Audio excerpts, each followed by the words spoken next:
میں مبلغ بنوں سنتوں کا، خوب چرچا کروں سنتوں کا، ہو کرم بہر خاک مدینہ۔ الحمدللہ رب العالمین، والصلاة والسلام على سید الانبیاء والمرسلین، اما بعد فاعوذ باللہ من الشیطان الرجیم، بسم اللہ الرحمن الرحیم۔ الصلاة والسلام علیک یا رسول اللہ وعلى آلک واصحابک یا حبیب اللہ۔ الصلاة والسلام علیک یا نبی اللہ وعلى آلک واصحابک یا نور اللہ۔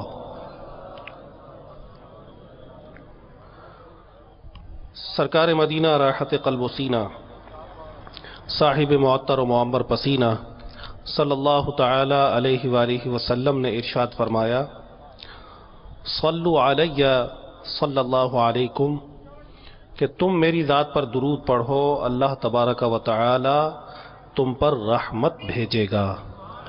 صلو علی الحبیب صلی اللہ تعالی علی محمد وعلی آلہ وصحبہ وبارک وسلم۔ جب بھی رسول اکرم نور مجسم شاہ بنی آدم صلی اللہ تعالی علیہ وآلہ وسلم کا اسم گرامی ہم سنیں تو ہمیں چاہیے کہ اپنے مکی مدنی آقا صلی اللہ تعالی علیہ وآلہ وسلم کی ذات اقدس پر درود پاک لازماً پڑھ لیا کرے۔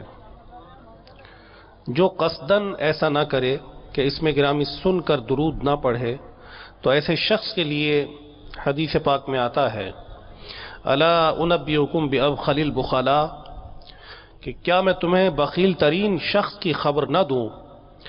الا انبئکم باعجز الناس، کیا میں تمہیں عاجز ترین شخص کی خبر نہ دوں؟ فرمایا، من ذکرت عندہ فلم یصلی علی، جس کے سامنے میرا ذکر ہو اور وہ میری ذات پر درود نہ پڑھے تو وہ بخیل ترین اور عاجز ترین انسان ہے۔ صلو علی الحبیب صلی اللہ تعالی علی محمد وعلی آلہ وصحبہ وبارک وسلم۔ ایک حدیث پاک کا مضمون یہ ہے کہ رسول پاک صاحب الاولاق صلی اللہ علیہ وآلہ وسلم نے ارشاد فرمایا، جس کا مضمون یہ ہے کہ جس شخص میں 3 خصلتیں ہوں گی، 3 خوبیاں ہوں گی، وہ حلاوت ایمان کو پائے گا۔ ایمان کی مٹھاس وہ پائے گا کہ جس میں 3 خوبیاں ہوں گی۔ سب سے پہلی خوبی، سب سے پہلی صفت یہ بیان فرمائی، ان یکون اللہ ورسولہ احب الیہ مما سواہما، کہ اس بندے کو اللہ تبارک و تعالی اور اس کے رسول صلی اللہ علیہ وآلہ وسلم تمام لوگوں سے بڑھ کر محبوب ہوں، یعنی تمام دنیا والوں، اپنے اعزاء و اقربا، اپنے مال و دولت، دنیاوی تعلق دار اور تمام دنیاوی رشتہ داروں، ملنے والوں سے بڑھ کر اسے اللہ تبارک و تعالی اور اس کے رسول صلی اللہ علیہ وآلہ وسلم سے محبت ہو۔ اور دوسری صفت یہ کہ وہ کسی سے محبت کرے تو فقط اللہ کے لیے کرے۔ وَأَن يُحِبَّ الْمَرْءُ لَا يُحِبُّهُ إِلَّا لِلَّهِ، کہ آدمی اگر کسی سے محبت کرے تو فقط اللہ کے لیے کرے۔ اور تیسری صفت یہ بیان فرمائی کہ ایمان لانے کے بعد کفر کی طرف لوٹنے کو ایسے ناپسند کرے کہ جیسے آگ میں ڈالے جانے کو ناپسند کرتا ہے۔ یکرہ ان یعود فی الکفر کما یکرہ ان یقذف فی النار، کہ کفر کی طرف ایمان لانے کے بعد لوٹنے کو ایسے ناپسند کرے کہ جیسے آگ میں ڈالے جانے کو ناپسند کرتا ہے۔ او کما قال، تو یہ جو حدیث ہے کہ حلاوت ایمان وہ شخص پائے گا کہ جس میں یہ 3 خوبیاں پائی جاتی ہوں گی۔ ہمارے لیے اس میں ایک بہت بڑا درس ہے، اور سب سے پہلے تو یہ بھی جان لیجئے کہ حلاوت ایمان کیا چیز ہے۔ علماء کرام ارشاد فرماتے ہیں کہ حلاوت ایمان ایک ایسی کیفیت کا نام ہے کہ جب انسان میں یہ صفت پیدا ہو جائے، جب یہ کیفیت انسان کی بن جائے کہ حلاوت ایمان یعنی ایمان کی مٹھاس وہ پا رہا ہو، تو اس شخص کو اللہ تبارک و تعالی کی عبادت میں لطف آتا ہے، اور رب کائنات کے دین کی راہ میں اگر اس پر کوئی تکلیف کوئی مصیبت پہنچتی ہے تو وہ تکلیف اور مصیبت اسے پھولوں کی طرح معلوم ہوتی ہے۔ یہ حلاوت ایمان کی ایک کیفیت کا نام۔ مثلا علماء کرام یہ ارشاد فرماتے ہیں کہ اگر کوئی شخص سفر حج کے لیے اپنے گھر سے نکلے اور اس راہ میں اسے تکالیف آئیں تو اس کی یہ قلبی کیفیت جب ہوگی کہ میں کتنا خوش نصیب بندہ ہوں کہ جسے رب تبارک و تعالی نے یہ کمال، یہ فضل عطا فرمایا، اپنا کرم کیا کہ میں ان کروڑوں لوگوں میں سے منتخب کیا گیا کہ جو مکۃ المکرمہ اور مدینۃ المنورہ زادہ اللہ شرفا و تعظیما کی زیارت کی سعادت پائیں گے۔ اور جب وہ طواف خانہ کعبہ کر رہا ہو، اگر اس دوران بھی اس کو کوئی تکلیف پہنچتی ہے تو وہ تکلیف اسے راحت محسوس ہو اس تکلیف میں، یہاں تک کہ جب وہ صفا و مروہ کی سعی کی سعادت پائے تو اگرچہ یہ تھکا دینے والا کام ہے، لیکن اسے یہ عمل کرتے ہوئے اس کی کیفیت یہ بن رہی ہو کہ یہ وہ عمل میں کر رہا ہوں کہ جسے اللہ تبارک و تعالی نے اپنی نشانیوں میں سے قرار دیا۔ اللہ اور اس کے رسول سے محبت کی نشانی، اس کی علامت حضرت سہل بن عبداللہ تستری رحمۃ اللہ تعالی علیہ نے بیان فرمائی۔ آپ فرماتے ہیں کہ اللہ تبارک و تعالی اور اس کے رسول صلی اللہ علیہ وآلہ وسلم سے محبت کی ایک علامت یہ ہے کہ انسان رب تبارک و تعالی کے کلام سے محبت کرے، یعنی قرآن مجید فرقان حمید سے محبت، یہ اللہ تبارک و تعالی سے محبت ہے۔ اور قرآن کی محبت کیسی ہو کہ تلاوت قرآن سے اس شخص کا جی نہ بھرے، یہ رب تبارک و تعالی کا کلام دیکھتا رہے، اسے چومتا رہے، اسے آنکھوں سے لگاتا رہے، اور اس کو کسی بھی طرح رب تبارک و تعالی کے کلام سے اس کا جی نہ بھرے، نہ صرف کلام پڑھے بلکہ کلام الہی عز و جل پر عمل کی کوشش کرے، ساری زندگی یہ اسی میں گزار دے۔ تو رب تبارک و تعالی سے محبت کی علامت اس کے کلام سے محبت ہے، اور اللہ رب العزت کے کلام سے محبت کی علامت فرماتے ہیں کہ یہ رسول اکرم صلی اللہ علیہ وآلہ وسلم سے محبت ہے۔ اللہ رب العزت سے محبت کی علامت رب کے کلام سے محبت کرنا ہے، اور قرآن مجید فرقان حمید سے محبت کی علامت رسول پاک صلی اللہ علیہ وآلہ وسلم سے محبت کرنا ہے، اور رسول اکرم صلی اللہ علیہ وآلہ وسلم سے محبت کی علامت یہ ہے کہ آپ کی سنت سے محبت کرے، اور آپ صلی اللہ علیہ وآلہ وسلم کی سنت سے محبت کی علامت یہ ہے کہ انسان اپنی آخرت کی یاد اپنے دل میں تازہ رکھے، اور جو آخرت کی یاد کی علامت یہ ہے کہ انسان دنیا میں اپنا دل نہ لگائے۔ حضرت سہل بن عبداللہ تستری رحمۃ اللہ علیہ نے یہ فرمایا۔ اب ہم یہ دیکھیں کہ تلاوت قرآن ہم کتنی کرتے ہیں، ہماری کیفیت کیا ہے۔ 50-50 60-60 سال عمر ہو جاتی ہے، بڑی بڑی داڑیاں ہماری ہو جاتی ہیں، بچے جوان ہو جاتے ہیں، بچوں کے بھی بچے ہو جاتے ہیں، لیکن ساری زندگی اتنا قرآن بھی نہیں پڑھ پاتے کہ جس سے نماز درست طور پر ادا ہو جائے۔ سورہ فاتحہ میں غلطی، سورہ اخلاص میں غلطی، اور جو بھی سورت پڑھتے ہیں اس میں غلطی، یہاں تک کہ قاعدہ اخیرہ میں جب بیٹھتے ہیں تو التحیات کیسے پڑھنی ہے اس میں غلطی۔ بے شمار لوگوں کو دیکھا گیا ہے کہ سورہ فاتحہ صحیح طور پر پڑھنا نہیں آتی۔ اب میں اگر پوچھوں تو سب ہاتھ کھڑا کر دیں گے کہ جناب میں سورہ فاتحہ آپ کو سنا سکتا ہوں، لیکن اس میں کئی ایسی غلطیاں ہم لوگ کر دیتے ہیں کہ جس کی وجہ سے نماز ہوتی ہی نہیں ہے۔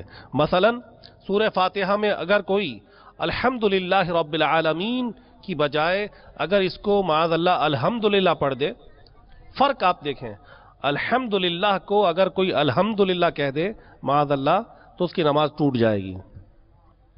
تو آج ہمارا بالکل یہ ایک تکیہ کلام بن گیا ہے کہ کوئی پوچھے نا آپ کا کیا حال ہے، جناب الحمدللہ الحمدللہ الحمدللہ بالکل صحیح ہے۔ تو یہ ہا اور ہا میں فرق ہے، تو اگر کوئی اس فرق کو نہیں سمجھے گا اور اس کو درست کرنے کی کوشش نہیں کرے گا اور ساری زندگی بھی نماز پڑھتا رہے تو اس کی نماز ہوگی نہیں۔ ایسے سورہ اخلاص یعنی قل هو اللہ شریف اگر ہم کسی بچے سے بھی پوچھیں تو بچہ بھی ہاتھ کھڑا کر دے گا کہ جناب میں سورہ اخلاص پڑھ سکتا ہوں، لیکن اس میں بھی ایسی غلطیاں ہوتی ہیں کہ جن کے کرنے سے نماز ہوتی ہی نہیں ہے۔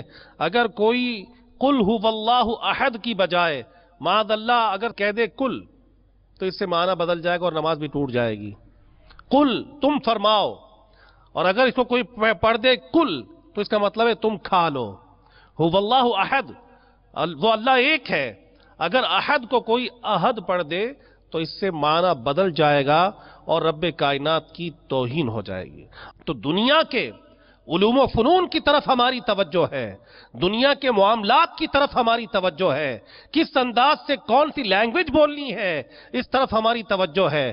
بڑے بڑے کورسز ہم کرتے ہیں، انگلش کے کورسز کرتے ہیں، فزکس پڑھتے ہیں، کیمسٹری پڑھتے ہیں، بایولوجی پڑھتے ہیں، اور نہ جانے کون کون سے علوم و فنون میں ہم کمال حاصل کرتے ہیں، مہارت حاصل کرتے ہیں، کس لیے؟ تاکہ دنیا کا مستقبل روشن ہو جائے۔ والدین کی توجہ بھی اسی طرف ہوتی ہے، کسی کے ذہن میں یہ نہیں ہوتا کہ میں فزکس پڑھ رہا ہوں تو کوئی ثواب ملے گا، یا میں M S C computer science کر رہا ہوں تو مجھے کوئی ثواب ملے گا، یا میں اگر زوالوجی پڑھ رہا ہوں، باٹنی پڑھ رہا ہوں تو مجھے اس کا کوئی ثواب ملے گا۔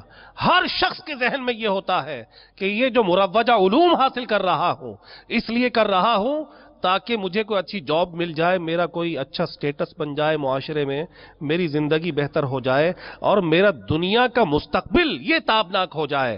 تو اپنے دنیا کے مستقبل کی تابناکی کے لیے ہم نے اپنی زندگی کے کئی سالوں کو وقف کیا کہ ہم کچھ نہ کچھ بن جائیں، ہم ماسٹرز کر لیں یا ہم ایم فل کر لیں یا ہم پی ایچ ڈی کر لیں یا چارٹرڈ اکاؤنٹنٹ بن جائیں تاکہ ہماری اچھی جاب لگ جائے اور ہمارا گزر بسر اچھا ہو جائے۔ بدقسمتی سے صرف اور صرف دنیا کے مستقبل کی تابناکی کے خواب یہ ہمیں دکھائے گئے۔ ماں باپ کا ذہن بھی یہی ہوتا ہے کہ اگر بچہ اسکول نہ جائے تو یہ کہہ دیتے ہیں کہ اگر اسکول نہیں جاؤ گے تو کیا ریڑیاں چلاؤ گے یا کیا کرو گے، گدھے کے گدھے رہ جاؤ گے اگر تم نے تعلیم حاصل نہ کی۔ تو یہ ذہن دیا جاتا ہے شروع سے کہ کچھ پڑھو گے تو معاشرے میں کوئی مقام ہوگا اور کوئی اچھی جاب تمہاری لگ جائے گی، کچھ بن جاؤ گے۔ لیکن بدقسمتی سے آج کے والدین کی توجہ اس طرف نہیں ہوتی کہ ہمارا بچہ جو دنیاوی طور پر اتنا کمال حاصل کر رہا ہے، بڑے اچھے سے اچھے انگلش میڈیم اسکول میں پڑھ رہا ہے، اس کی لینگویج یہ سیکھ رہا ہے، لیکن کیا رب تبارک و تعالیٰ کا کلام قرآن مجید فرقان حمید اس نے سیکھا؟ کیا یہ درست طور پر پڑھنا جانتا ہے؟ اس طرف توجہ نہیں ہوتی۔ کیا میرے بچے کو نماز بھی پڑھنا آتی ہے؟ اسی طرح ہماری مرکزی مجلس شورا نے ایک مرتبہ مشورے میں یہ فرمایا کہ تمام اراکین شورا، یعنی ایک ذہن یہ دعوت اسلامی الحمدللہ دیتی ہے کہ تمام اراکین شورا کسی صحیح قاری قرآن کو کم از کم ایک مرتبہ اپنی نماز اور اتنی صورتیں سنا دیں کہ جو نماز میں پڑھی جاتی ہیں، کہ کہیں ایسا نہ ہو کہ ہم ساری دنیا میں تو دین کا ڈنکا بجانے کا عزم رکھتے ہوں اور ہمیں درست طور پر نماز پڑھنا نہ آتی ہو۔ تو یہ ذہن ہم تمام کو رکھنا چاہیے، اور خاص طور پر ان لوگوں کو رکھنا چاہیے کہ جو دین کی اشاعت معاشرے میں کرتے ہیں کہ وہ اپنی نماز کسی صحیح قاری قرآن کو سنائیں۔ کم از کم اتنا تو ہم پڑھنے میں مہارت حاصل کریں کہ اپنی نماز درست ہم پڑھ سکیں۔ ہمارے پاس اتنے مواقع ہیں سیکھنے کے۔ دعوت اسلامی کے مدارس المدینہ، مدرسۃ المدینہ بالغان کے نام سے قائم ہے کہ جس میں بالغ افراد آتے ہیں اور ان کے لیے موقع ہے قرآن مجید فرقان حمید پڑھنے کا، لیکن ہم سیکھنے کی طرف توجہ نہیں دیتے۔ تو آپ نیت کر لیجئے کہ انشاءاللہ تبارک و تعالی روزانہ ہم مدرسۃ المدینہ بالغان میں بیٹھیں گے اور قرآن مجید فرقان حمید درست طور پر پڑھنے کی کوشش کریں گے۔ اب دوسرا، حضرت سہل بن عبداللہ تستری رحمۃ اللہ تعالی علیہ کے فرمان کے مطابق کہ قرآن مجید فرقان حمید سے محبت کی علامت یہ ہے کہ انسان رسول پاک صلی اللہ علیہ وآلہ وسلم سے محبت کرے. رسول اکرم صلی اللہ علیہ وآلہ وسلم کی محبت یہ کامل ایمان کے لیے لازم ہے. امام بخاری رحمۃ اللہ تعالی علیہ نے بخاری شریف کے باب کتاب الایمان میں حدیث نقل فرمائی. حضرت انس بن مالک رضی اللہ تعالیٰ عنہ حدیث کے راوی ہیں. فرمایا قال رسول اللہ صلی اللہ علیہ وآلہ وسلم لا يؤمن احدكم حتى اكون احب اليه من والده وولده والناس اجمعین، او کما قال کہ تم میں سے کوئی شخص اس وقت تک کامل مومن نہیں ہو سکتا جب تک میں اسے اس کے والدین، اس کی اولاد اور تمام لوگوں سے بڑھ کر محبوب نہ ہو جاؤں. اس وقت تک کوئی کامل مومن نہیں ہو سکتا. اب یہ حدیث ہم نے پڑھی، ہم نے سنی، بے شمار مرتبہ سنی کہ رسول پاک صلی اللہ علیہ وآلہ وسلم کی سچی محبت کے بغیر انسان کامل مومن نہیں ہو سکتا، اور وہ محبت ایسی ہو کہ جو تمام انسانوں کی، تمام رشتہ داروں کی، تمام مال و زر کی محبتوں پر غالب ہو، پھر کامل مومن ہوگا. یہ حضرات صحابہ علیہم رضوان کی زندگیوں میں ہمیں اس کی جھلک نظر آتی ہے کہ انہوں نے کس انداز سے محبت کی رسول پاک صلی اللہ علیہ وآلہ وسلم. کہ حضرت زیاد رضی اللہ تعالیٰ عنہ یہ غزوہ احد میں شریک ہوئے. دشمنوں نے ایسا وار کیا کہ اب بچنا مشکل ہو گیا، کراہ رہے ہیں.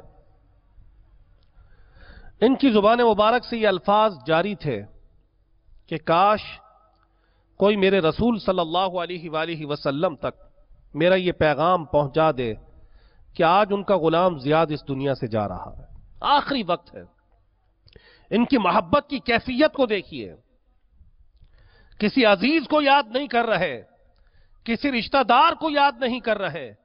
یہ نہیں فرما رہے کہ میرے فلاں بیٹے کو لے آؤ، میرا آخری وقت ہے. میری بیٹی کو فلاں شہر سے بلا لو، میرا آخری وقت ہے. میری فلاں تمنا ہے، فلاں آرزو ہے، وہ پوری ہو جائے. ایسی کوئی بات نہیں ہے. فرمایا کہ میرا آخری وقت ہے، کاش کوئی میرے آقا کو اس کی خبر کر دے. رسول اکرم صلی اللہ علیہ وآلہ وسلم تشریف لے آتے ہیں. فرماتے ہیں کہ زیاد آنکھیں کھولو، دیکھو میں تمہارے سامنے آ چکا ہوں. حضرت زیاد رضی اللہ تعالیٰ عنہ اپنے آقا صلی اللہ علیہ وآلہ وسلم کا دیدار کرتے ہیں، اپنی آنکھوں کو ٹھنڈا کرتے ہیں. ارشاد ہوتا ہے کہ اگر تمہاری کوئی آخری تمنا ہے تو ہمارے سامنے بیان کر دو. وہ ہستی فرما رہی ہیں کہ جنہیں اللہ تبارک و تعالی نے اپنے خزانوں کا مالک بنایا. بخاری شریف کتاب العلم میں ہے، میرے آقا نے فرمایا انما انا قاسم واللہ یعطی، بے شک میں تقسیم کرنے والا اور اللہ عطا کرنے والا ہے. یا عائشہ لو شئت لصارت معی جبال الذہب، اے عائشہ اگر میں چاہوں تو میرے ساتھ سونے کے پہاڑ چلنے لگیں. اور میرے آقا کا در دولت وہ ہے کہ اس در دولت پر جو بھی آیا وہ خالی نہیں لوٹا. اگر حضرت عبداللہ بن عتیق رضی اللہ تعالیٰ عنہ ٹوٹی ہوئی پنڈلی کو لے کر آئے تو ان کا فریکچر ودن نو ٹائم صحیح ہو گیا کہ دستے مبارک پھیرا تو وہ ان کا فریکچر جاتا رہا. حضرت قتادہ رضی اللہ تعالیٰ عنہ پھوٹی ہوئی آنکھ لے کر آئے کہ آقا مجھے آنکھ چاہیے. رسول پاک صلی اللہ علیہ وآلہ وسلم نے اپنا لعاب دہن ان کی آنکھ پر ملا. ان کا آئی بال بہہ چکا تھا، آنکھ رخسار پر بہہ چکی تھی. ان کا وہ جو پھوٹی ہوئی آنکھ تھی وہ آنکھ کے سوراخ میں رکھتے ہیں، اپنا لعاب دہن ان کی آنکھ پر ملا. حضرت قتادہ فرماتے ہیں کہ میری آنکھ روشن ہو گئی. حضرت حبیب بن فدیق رضی اللہ تعالیٰ عنہ آئے کہ آقا میری آنکھیں زائل ہو چکی ہیں، سانپ کے انڈوں پر میرے پاؤں پڑے کہ جس کی وجہ سے میری بینائی چلی گئی. آقا مجھے آنکھیں چاہیے. رسول اکرم صلی اللہ علیہ وآلہ وسلم نے اپنا لعاب دہن ان کی آنکھوں میں ملا تو ان کی آنکھوں کی بینائی واپس آ گئی. کہیں کسی صحابی کو یہ فرماتے، حضرت عثمان بن حنیف فرماتے کہ ایک صحابی آئے رضی اللہ تعالیٰ عنہ، وہ نابینا تھے. عرض کی آقا آنکھیں چاہیے. اب جو تعلیم ارشاد فرمائی جو دعا، جو طریقہ، یہ قیامت تک آنے والے امتیوں کے لیے زبردست ایک مجرب عمل ہے ہمارے اسلاف کا، کہ اس طریقے کو اپنایا جائے تو مصیبت رہتی ہی نہیں ہے، ٹل جاتی ہے۔ تو حضرت عثمان بن حنیف فرماتے ہیں کہ وہ نابینا صحابی عرض کرتے ہیں آقا مجھے آنکھیں چاہیے۔ ارشاد فرمایا جاؤ 2 رکعت نفل ادا کرو۔ نفل پڑھنے کے بعد اللہ تبارک و تعالی کی بارگاہ میں یوں دعا کرو، اللہم انی اسألک و اتوجہ الیک بنبیک محمد نبی الرحمہ، یا رسول اللہ انی قد توجہت بک الی ربی فی حاجتی هذه لتقضى لی اللہم فشفہ فیہ، یعنی اللہ رب العزت سے میرے وسیلے سے، میرے واسطے سے دعا مانگو۔ اس کا مفہوم اس طرح کا ہے اس دعا کا۔ تو جب وہ صحابی یہ عمل کر کے آئے، حضرت عثمان بن حنیف رضی اللہ تعالیٰ عنہ فرماتے ہیں کہ وہ اپنی دونوں آنکھوں سے دیکھ رہے تھے۔ تو پھر بزرگان دین نے یہ فرمایا کہ جب بھی کوئی مصیبت آ جائے تو اسی انداز سے اگر امتی کریں تو ان کے مسائل بھی حل ہو جائیں۔ تو بہرحال حضرت زیاد رضی اللہ تعالیٰ کو جب فرمایا گیا کہ اگر کوئی تمنا ہے تو بتاؤ، اب ان کی تمنا سماعت فرمائیے، اپنی تمام قوت کو جمع کیا اور رسول اکرم صلی اللہ علیہ وآلہ وسلم کے قدمین شریفین پر اپنے سر کو رکھ دیا اور سر کو رکھ کر کہا رضیت باللہ ربا وبالاسلام دینا وبمحمد صلی اللہ علیہ وسلم نبیا، کہ میں اللہ کے رب ہونے پر، اسلام کے دین ہونے پر اور محمد صلی اللہ علیہ وآلہ وسلم کے نبی ہونے پر راضی ہوں۔ اور پھر دنیا سے جاتے ہوئے کیا فرمایا؟ فزت برب الکعبہ، رب کعبہ کی قسم میں کامیاب ہو گیا۔ یعنی ان کا ذہن دیکھیے کہ رسول اکرم صلی اللہ علیہ وآلہ وسلم کے قدمین شریفین پر جب سر کو رکھا اور دنیا سے جا رہے ہیں تو فرما رہے ہیں فزت برب الکعبہ، رب کعبہ کی قسم میں کامیاب ہو گیا۔ ان کا ذہن تھا کہ آقا دو جہاں صلی اللہ علیہ وآلہ وسلم کے قدمین شریفین پر سر رکھ کر دنیا سے جانا یہ جنت کی خیرات دیتا ہے۔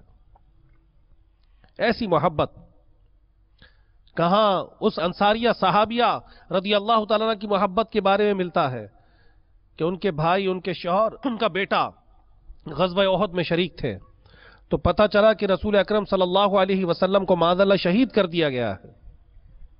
خبر لینے کے لیے نکلیں، کسی نے کہا کہ شوہر شہید ہو گئے، فرمایا کوئی بات نہیں، مجھے میرے آقا کی خبر دو کہ ان کا کیا حال ہے۔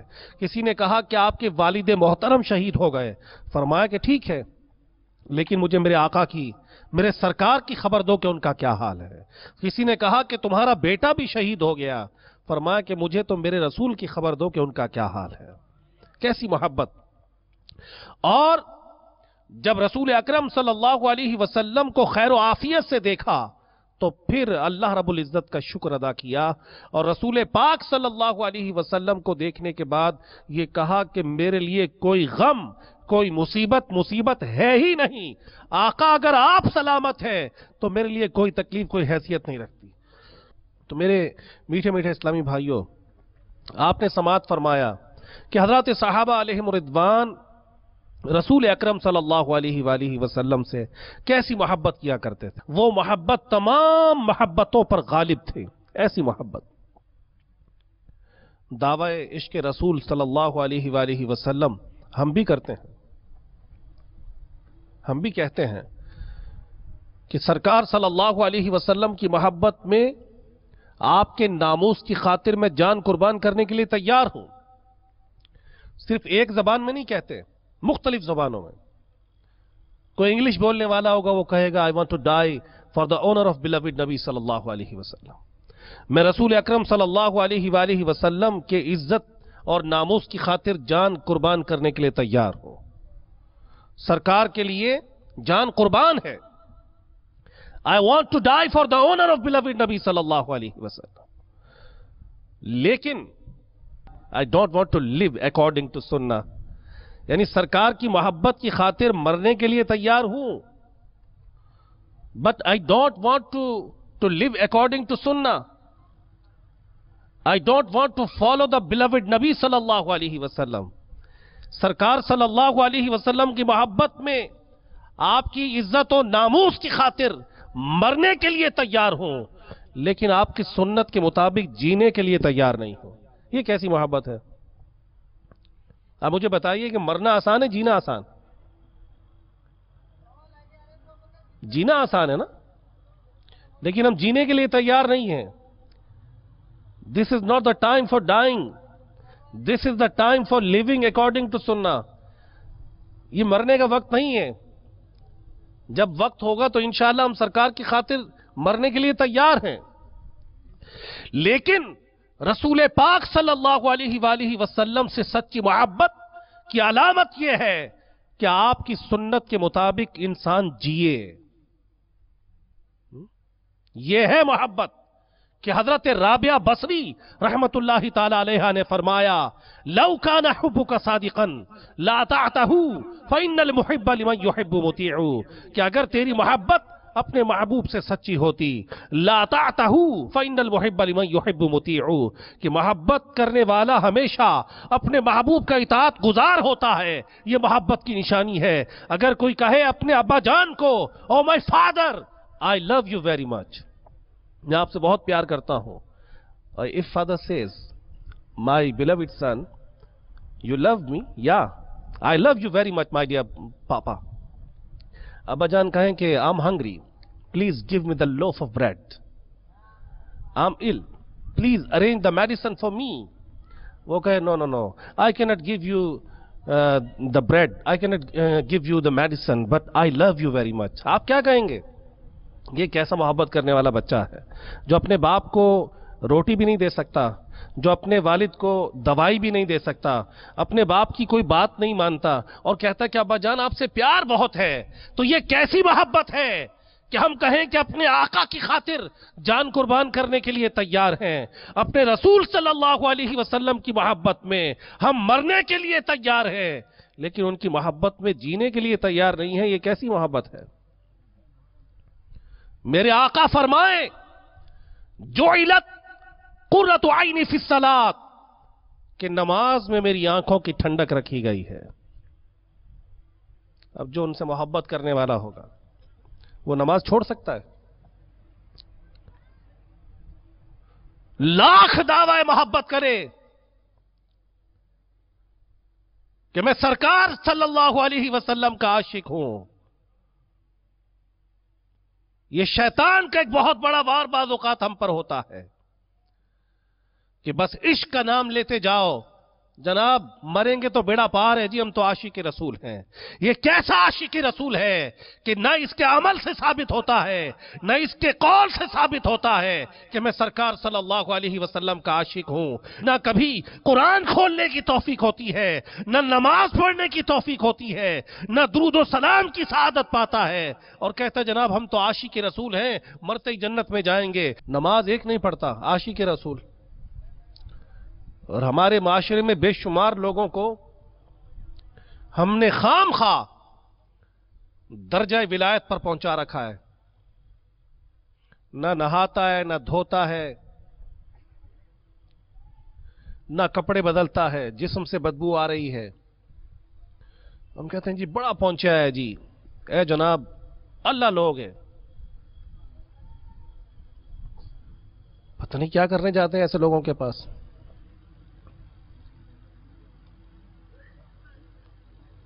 نہ شریعت کی پاسداری ہے، گالی گلوچ کی عادت ہے اس شخص کو، کھانا کھانے کا پتہ ہے.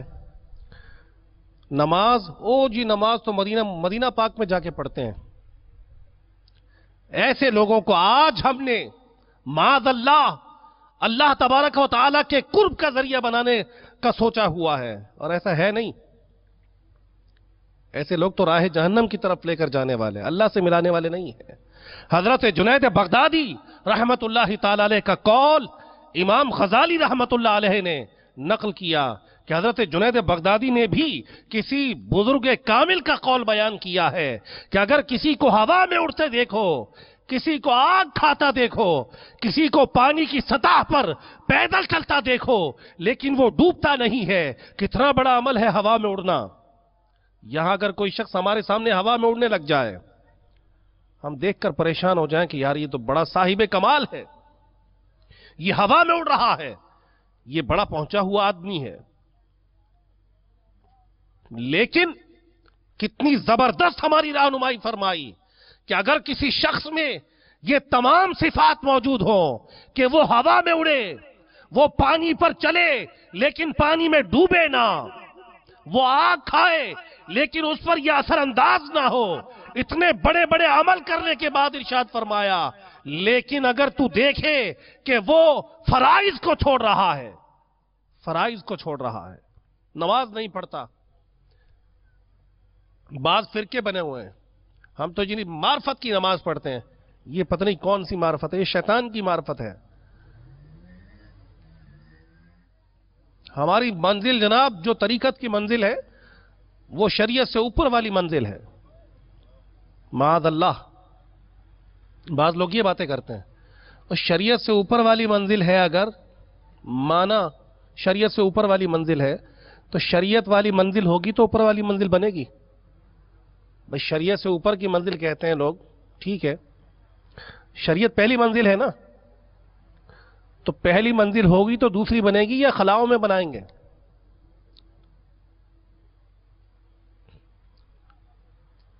یہ معرفت کی نمازیں، یہ دل کی نمازیں، معرفت کے کھانے بھی کھاؤ پھر۔ تو ہمارے معاشرے میں یہ تباہی، بربادی، یہ گمراہی کے معاملات بڑھتے چلے جا رہے ہیں، بڑھتے چلے جا رہے ہیں، اور ہم نے ولایت کو موروثی سمجھ رکھا ہے کہ ایک پیر صاحب تھے، بڑے صاحب کرامت تھے، بڑے اللہ والے تھے، تہجد گزار تھے، نماز پنجگانہ کے پابند تھے، اب ان کی اولاد میں جو بھی آئے گا اسے ولایت کی سند دینی ہی دینی ہے ہم نے، کہ یہ تو جناب یہ تو سرکار ہیں، یہ تو بس ولی کامل ہیں۔ تو یہ شریعت کسوٹی ہے، کسوٹی ہے۔ اور حضرت جنید بغدادی نے جو فرمایا کہ اتنے بڑے بڑے عمل کسی کو کرتے دیکھو، اور اگر وہ دیکھو کہ وہ فرائض کو چھوڑ رہا ہے یا سنت کو چھوڑ رہا ہے تو اس کا یہ سارا کا سارا عمل دھوکہ، فراڈ ہے، استدراج ہے۔ فرمایا کہ میں نے اللہ تبارک و تعالی تک پہنچنے کے تمام راستوں کو بند پایا سوائے سنت مصطفیٰ صلی اللہ علیہ وسلم کے، کہ سنت ایک ایسا راستہ ہے کہ جو انسان کو اللہ تک پہنچاتا ہے، اور کوئی راستے نہیں ہے سنت کو چھوڑ کر جو انسان کہے کہ میں اللہ تک پہنچ جاؤں گا۔ بلکہ اللہ تبارک و تعالی نے فرمایا کہ جو رسول کی مخالفت کرے، جو رسول کے خلاف کرے، اس کے بعد کہ اس پر ہدایت واضح ہو گئی اور مومنوں کی راہ سے ہٹ کر چلے، رب کائنات نے فرمایا ہم اسے لے جاتے ہیں جہاں وہ جانا چاہتا ہے، جہاں وہ جانا چاہتا ہے ہم اسے لے جاتے ہیں، اسے جہنم میں جھونک دیں گے۔ کامیابی اور نجات کا راستہ رسول پاک صلی اللہ علیہ وآلہ وسلم کی سنت کا راستہ ہے۔ حضرت امام زہری رحمت اللہ علیہ جو جلیل القدر تابعی ہیں، آپ فرماتے ہیں کہ ہم نے اہل علم یعنی حضرات صحابہ کو فرماتے ہوئے سنا، الاعتصام بالسنن نجات، کہ سنتوں کو تھامے رکھنا نجات ہے۔ ہم نجات نہ جانے کس چیز میں سمجھے ہوئے ہیں، تو جتنا سنتوں سے دور بھاگیں گے تباہی و بربادی، ذلت اور رسوائی مقدر بنے گی۔ سنت نجات ہے۔ آج لوگ پریشان ہیں کہ نہ جانے کون سا راستہ صحیح، کون سا راستہ غلط۔ یہی سنت وہ راستہ ہے کہ جو اہل جنت کا راستہ ہے، یہی سنت وہ راستہ ہے جو نجات پانے والوں کا راستہ ہے۔ امام ترمذی رحمت اللہ تعالی علیہ نے جامع ترمذی میں بیان کیا، حدیث نقل فرمائی کہ رسول پاک صلی اللہ علیہ وآلہ وسلم نے فرمایا ان بنی اسرائیل تفرقت علی 72 ملہ وتفترق امتی علی 73 ملہ كلهم في النار إلا ملة واحدة قالوا من هي يا رسول الله صلى الله عليه وسلم قال ما أنا عليه وأصحابي أو كما قال، کہ بے شک بنی اسرائیل 72 فرقوں میں 72 ملتوں میں بٹ گئے تھے۔ وَتَفْتَرِقُ أُمَّتِي عَلَى 73 مِلَّةٍ،